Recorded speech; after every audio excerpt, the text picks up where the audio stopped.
Alright, if you've been watching our second channel's gaming videos, one thing you probably noticed is it's time for my rig to get an upgrade. My rig has a little age on it. It's got a half case with a DDR2 motherboard and RAM setup. It's got an AMD quad core in it with a 570, but I don't really have a lot of money to upgrade, so something easy to do is overclock, get some of the power that's already in there, and we're going to do that using the Cooler Master Hyper T4 CPU cooler and see if this thing is really worth the $23.99 I paid for it.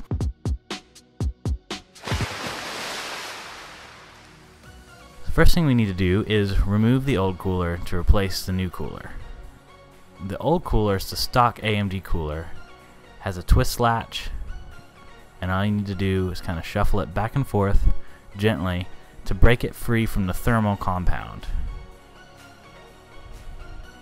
Once broken free, it should pop right off without any resistance.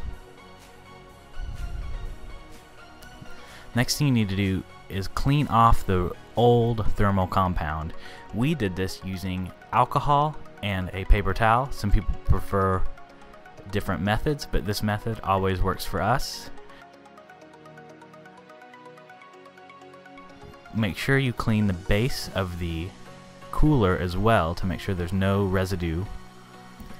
Apply a little thermal paste directly to the processor, and the fan should latch on just like the other heatsink latched on to the motherboard. Be sure you remember to plug in the fan to the motherboard or your computer may not even post. With our AMD Phenom 2 945 processor, we managed to get a 15% overclock roughly, and the limitations there were because of the RAM and the motherboard, not heat.